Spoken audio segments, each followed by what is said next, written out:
Hi there, Mama. Are you searching for another way to approach motherhood? One that puts your needs first?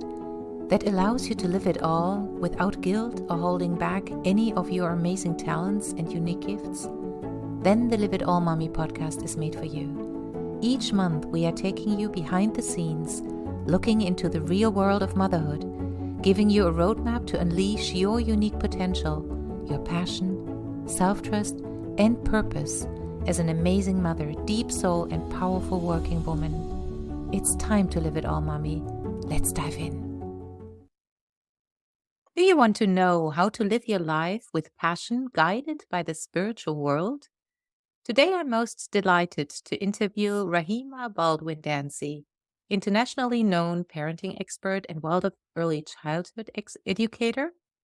Rahima is also the author of the transformative book, You Are Your Child's First Teacher, encouraging your child's natural development from birth to age 6.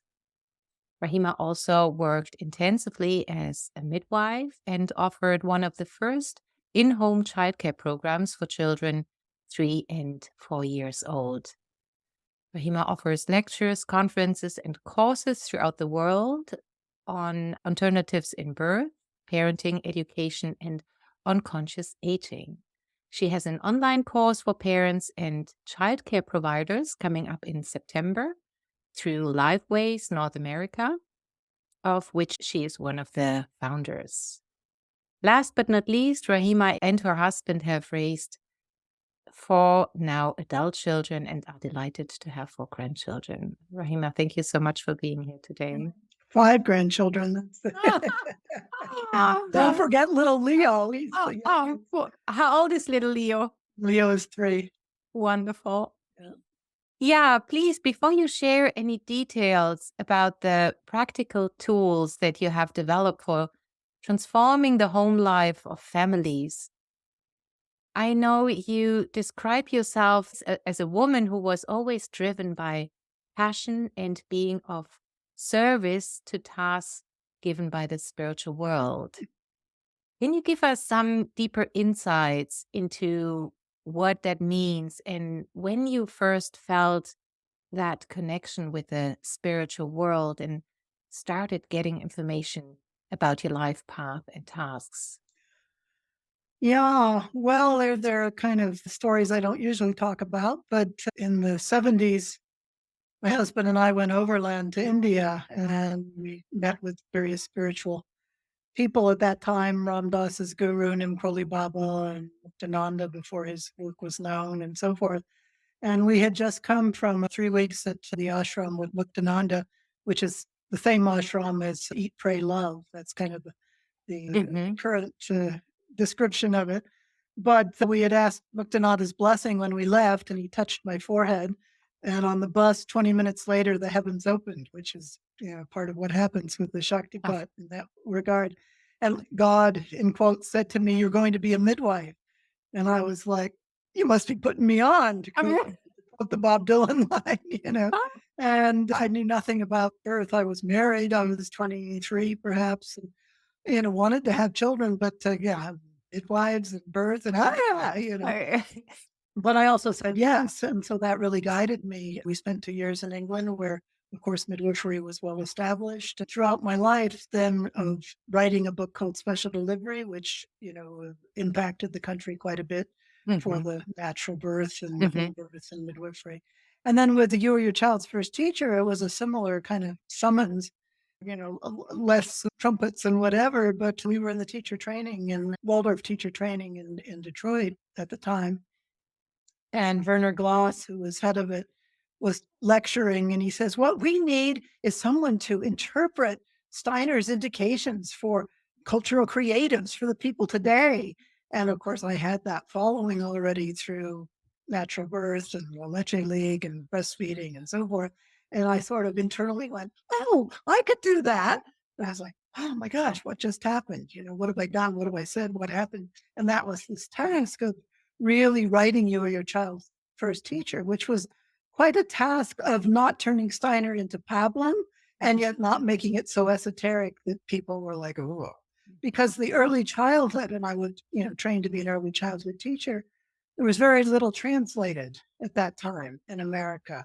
Mhm. And in the 1940s, pediatricians from Germany were saying at that time, wean your baby at 2 months. It's like, no, this is not right. Everything else may be right, but that's not right. Mhm. And so it then came to be writing You Are Your Child's First Teacher, Mhm. which has really been a bridge from what I found were life changing insights from Steiner and people who really are looking for how can they raise their children in a way that resonates with their internal knowing, that follows child development, that takes into account head, heart, and hands, the whole person. Mhm. So that was again given to me by the spiritual world. And when I did it, it was really hard to write, unlike my other two books. And I didn't know if I had done it. So I got all the Steiner people on the one hand, and I got all the birthing people on the other hand. I held my breath, and they both liked it. I'm able to carry it out. Because when you're in the thick of it, you've got no idea whether you're really being successful or not. Sure. What I'm learning from you is that once you get the information from the spiritual world, it's not that the insight we are getting might come easily to us, but then to realize the information we got isn't always an easy path. Is that right? Absolutely. I mean, my response to being a midwife was to put the covers over my head. I was scared to death. What does this mean? Etc. So yeah, people sometimes say, "Oh, I wish my life had spiritual direction or tasks or whatever." But in fact, Yeah. it's a scary. For me, it was scary. For other people, I don't know. But it was like, oh my gosh! And then it took like 7 years to Mm. really realize that. You have this idea that, oh, this is what I'm supposed to do, but Mhm. 7 years is, I think it's a long time. The Yeah. Bible thinks it's a short time, but I think it's a long Yeah. time.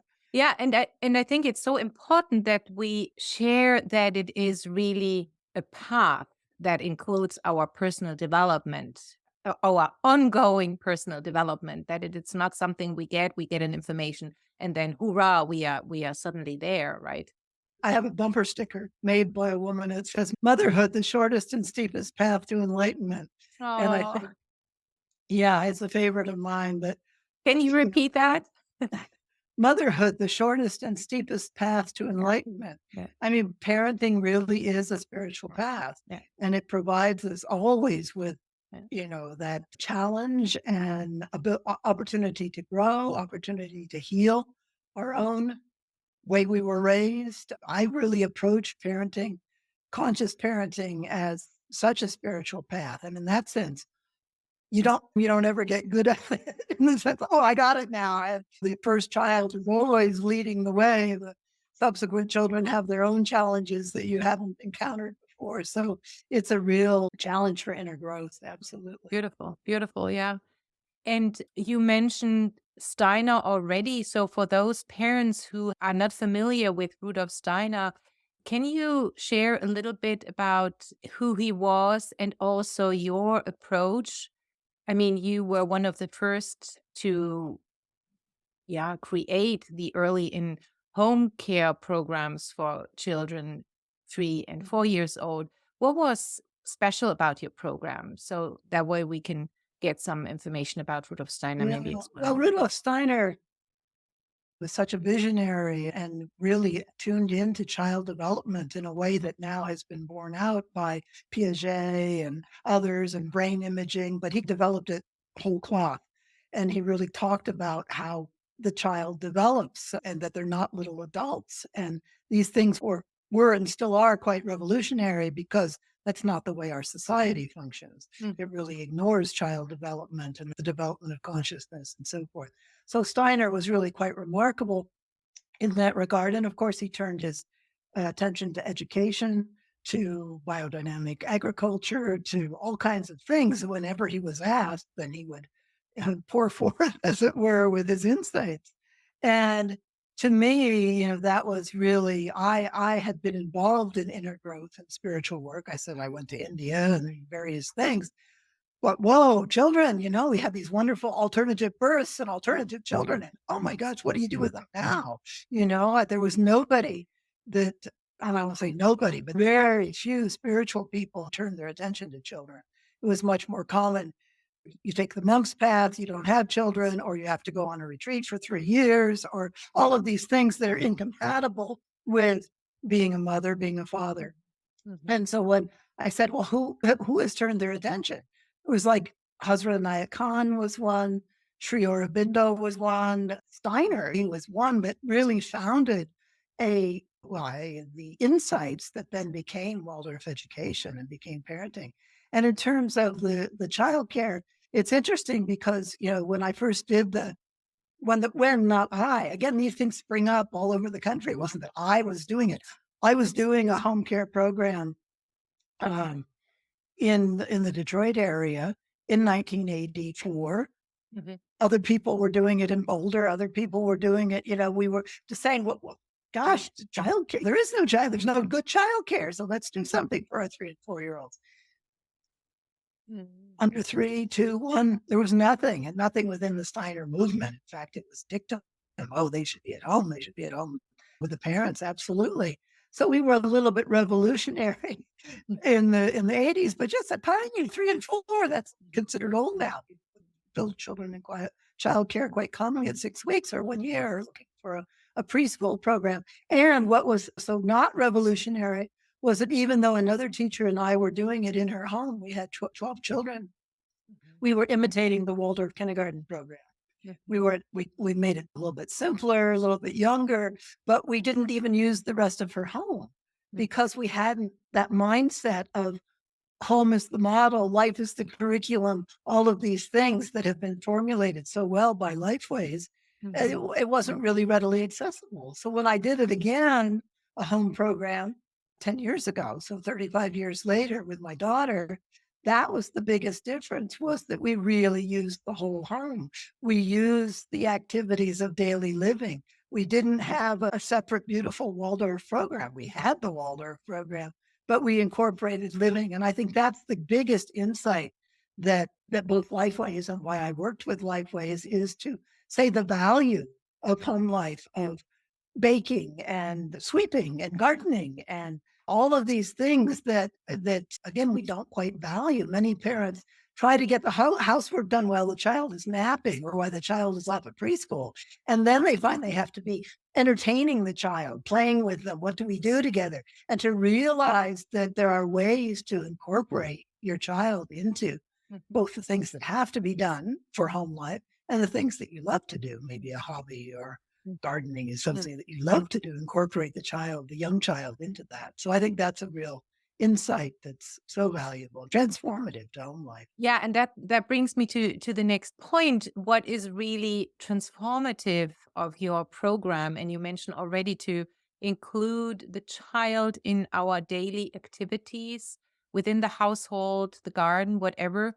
Can you describe that a little bit more deeply? Because as you mentioned, most of the time we do all the household things while the child is napping, and then we afterwards we think, oh, how can I amuse, entertain my little one? And you are talking about the other way. Can you give us a little bit more details about that? Yeah. One thing is to incorporate rhythm into your household life, and you may not have that already. I know I certainly didn't until I got into Steiner. Many times people are driven to rhythm at child 2 or child 3. I was a slow learner, rhythm, what the heck is that? What are we Maybe you can call yourself a deep learner instead of a slow learner. Yeah, maybe people come up with nicer adjectives, but once you're alert to it, then you see the value and you start. I tried it. It was like, oh my gosh, home life was transformed. So in a What do you sense, mean by rhythm? Can you give us an example of rhythm? It's such a big word for those that have no idea.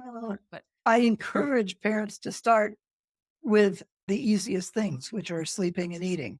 We Mhm. all eat, we all sleep. We feed the children, they take naps or they don't, and they go to bed at night. So, how can you bring rhythm to those things? How can you have them occur at the same time each day, the time that matches the child or that matches your home life? And, if the father is away and doesn't get home till 7 o'clock at night, that might make a later rhythm in the evening than if it's possible to do something earlier. But so rhythm is looking at what is the day like and then what is the week like. And can you, if you do something, let's say you do grocery shopping, you take the toddler with you to grocery shopping, can you do that on the same day each week? Like say every Wednesday? We do the big grocery shopping, or every Monday we go to the park.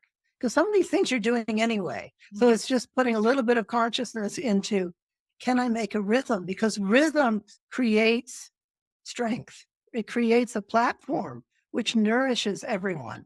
And, we think, oh, freedom and spontaneity are so wonderful. But well, anybody with a young child knows if you spontaneously miss the nap time, and yes, you should. I mean, if it's, the grandparents visiting or whatever, but you pay a price, right? You really, yeah, you have to pay the piper afterwards. So recognizing what are the rhythms, and as children get a little bit older, their rhythm changes. They go from 2 naps to 1 nap. They go from needing a snack, and this. You have to. Again, it's not like, oh, I set it up and now I'm on autopilot.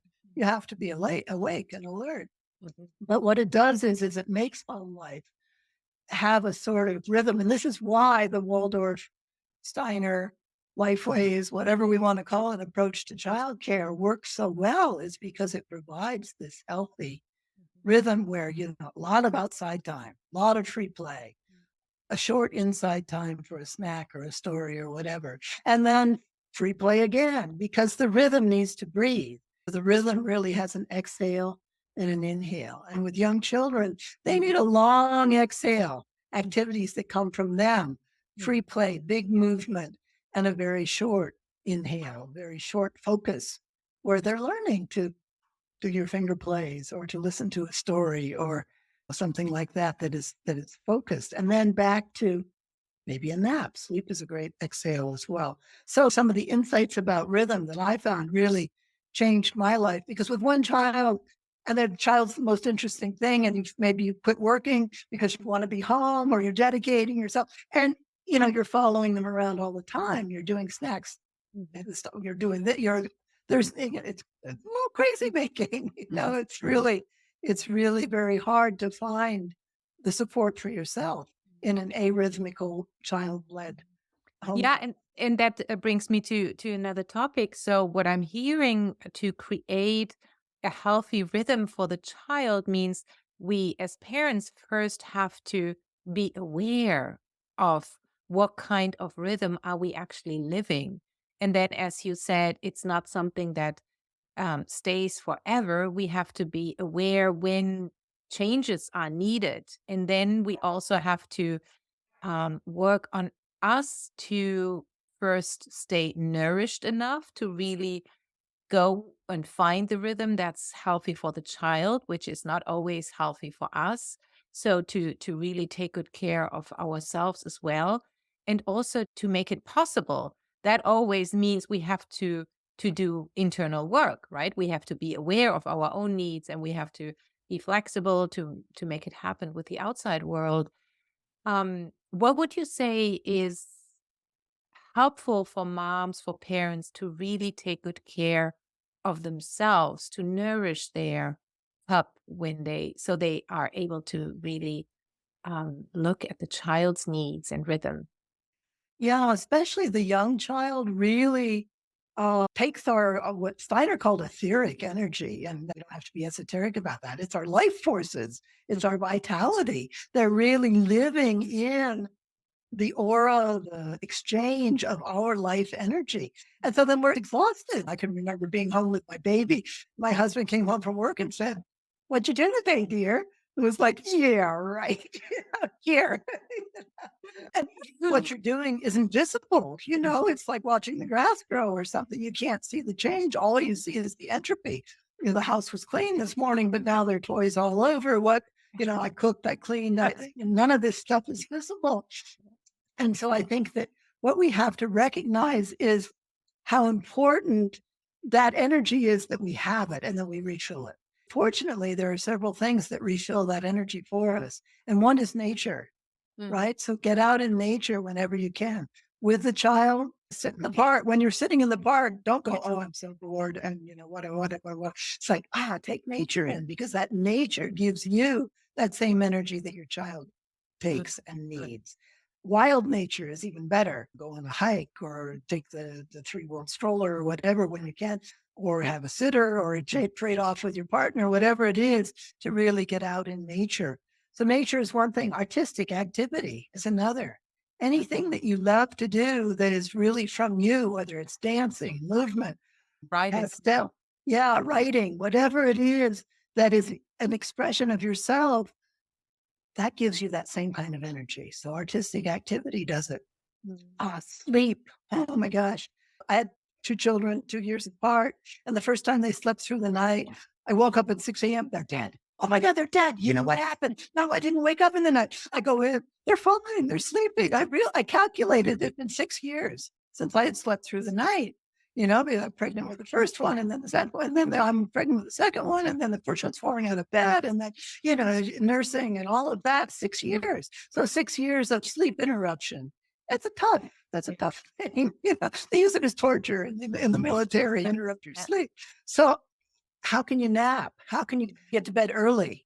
And this was an insight to me. The Waldorf teacher training people said, your children should be in bed by 7:30. Yeah, right. You get up at 5 with them, man. You put them to bed at 7:30. But, I'm paying all this money for teacher training, so I'm going to try it, right?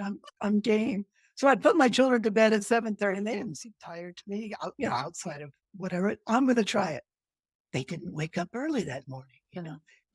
Oh my God, maybe they're onto something.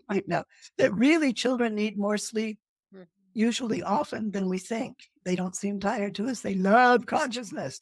They hate going to bed. But really, if we really go for an earlier bedtime with ritual, with rhythm, with activity that then calms them down, puts them to sleep, they won't wake up that much earlier, usually. Individual children can be an exception, but in general, my children were sleeping an hour and a half longer. And I never would, they didn't seem tired to me before. I never would have guessed it. And what it did was it freed up evenings for us to have adult time, which is important. That gives you energy too, by the way. And then to get to bed at night. I found when I was working with the young children, I had to be asleep by 10 o'clock. Otherwise, I was trashed the next day. They just seemed like noisy ants running around. But if I got my sleep and I really was asleep by 10, then I had the patience to be able to bring that to them. So those are three of the things. The fourth one is any kind of spiritual practice, whether it's yoga or Tai Chi or meditation or contemplative prayer, even just 5 minutes restores that same energy that the children need. So I think recognizing that young children really feed off of that energy. They need it. It's what helps them to grow. And that we need to replace that for ourselves. It's not being selfish. It's filling your own cup. It's wise. And also we take responsibility, because if we want to nourish our child the best way and sustainably, then we have to make sure that we are nourished ourselves, right? So my children were 2 years apart, and I'm overwhelmed at one time with a 6-month-old and a 2 years older than that, 2.5-year-old. And I took a course 2 afternoons a week to be a travel agent.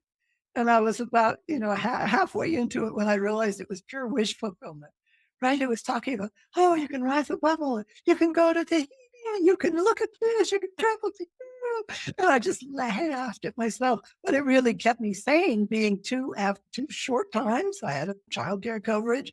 It kept me sane to be with other adults, to have that input. That's what I needed. And I find with myself, I need stuff to keep my brain stimulated. And partly I found the depth in Steiner and the understanding of child development and all of that engages me and nourishes me. But I also needed some kind of other adult or intellectual stimulation. So I know that about myself. Beautiful, beautiful. Yeah, and it's what I think is so important, that what you are mentioning, that we really trust ourselves. So first we listen to our own needs, we recognize our own needs, and then we have the courage to be different, right? Because to be different means we have the risk not to be accepted, not to be loved by everyone. But that's the only way to truly find our way to parent and our way to be as a person, as a woman. If we don't allow ourselves, then we just do what everyone else is doing, and we can't. It's the same like food. We digest different than our best friend, our partner, our children, right? There's not one right way. You really have to figure out what works for you, what works for your children, what works for your home life. And that's one of the things I'm going to be offering in this course in September on Lifeways North America. It's on, I'm calling it inspired homemaking. And what you really do is make a picture of your home life. How is it right now? What's the physical elements like? How are the rooms used? What's the relationship between inside and outside, the physical? What's the rhythmical element like? What are bedtimes like? What's nap time like? What are mornings like? Getting out the door. Then the relational element. Mhm. How is everybody relating? How do you relate to the children? How do you relate to your partner if you have one? What's going on the relational level? And then on the values level, what are you trying to do? What's important to you? What's working? What's not? And we take those four lenses, which really are thinly disguised from Steiner, to really look at and make a picture of home life. Because you have to know what you want, but you also have to know what you got, what's going on, what's working, what's not. And then we learn from each other. How did somebody else handle that? Beautiful. What are the principles? Yeah, beautiful. Yeah, and just one last question. How do parents set boundaries to prevent discipline problems? Because oftentimes when people hear Rudolph Steiner and Waldorf approach, then they think, oh, they can do whatever they want to. Can you share a little bit about how to set limits and prevent discipline problems? Mm, rhythm, having rhythm is about 80% of the answer to that. It prevents discipline, it prevents 80% of your discipline problems, and it avoids the conflict because there's nobody to argue with. If every night the sun goes down and this is what we do, and it's a little harder in the summertime with daylight savings time, but we do this and this and this. It just happens, and they appreciate that internally. They can't argue with you. Oh, just tonight, can I? No, this is the way it is. And so it kind of objectifies it to say this is the way life is. And the parents know, and the parents are providing. Now children around age 9 realize that you don't know everything, right? And that you're not all omniscient and whatever, but take advantage of it and provide that kind of rhythmical life. That's 80% of the problem. My daughter wrote a book called Joyful Toddlers, and it's really talking about that transition from the baby. You're responding, you're providing, everything. You're at the beck and call. You provide everything. And at what point does that change? They don't change. They aren't doing it to annoy you. Your 2-year-old isn't doing something to annoy you, but how then do you set boundaries? And she has this wonderful practical suggestions of using imagination, of walking them through it. You have to get up. You can't sit on your duff the whole time. You have to get up and do things with them. If you're going to give a choice, and giving fewer choices is better, but saying, are you ready to do that on your own, or do you want me to help you? That's a good choice, right? Because getting it done is part of that boundary of, I really do know what's needed here. We're not going to discuss everything. We're not going to debate it. We're not going to have a scene. It just, life flows along, and it flows along with joy and humor and fun and little games and, the Waldorfy things that make such a difference. So for parents at home, she really starts with age 1 of what is this transition of creating mutually responsive relationships that, that the children want to say yes, and that you help them to become part of the family, really. Mhm, mhm.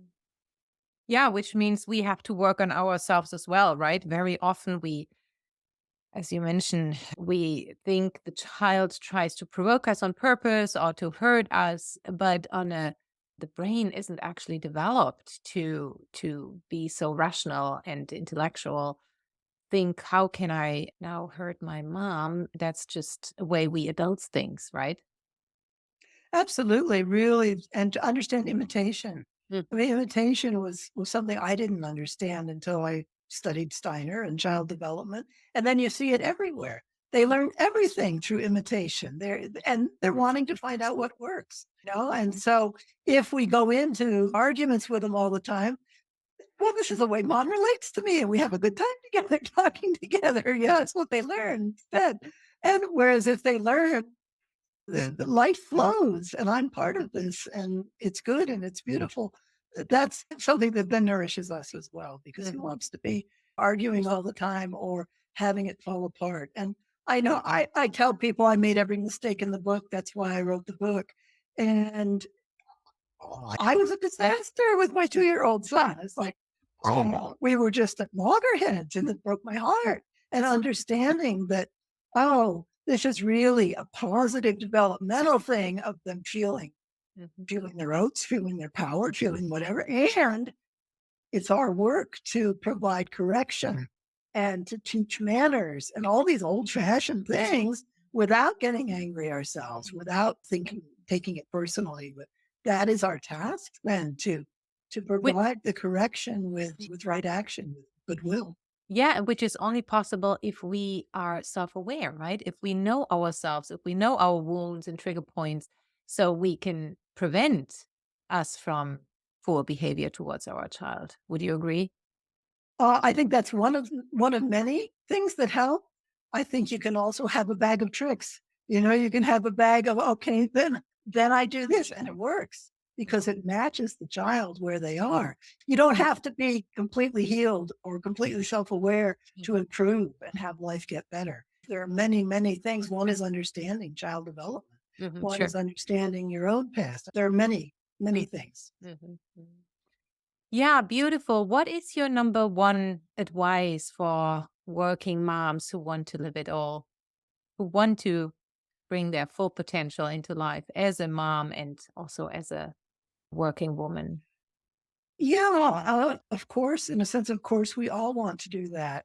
Don't we? I'm in my 70s now. And so that's what that perspective of age is, that it's really much more spacious. You can slow down.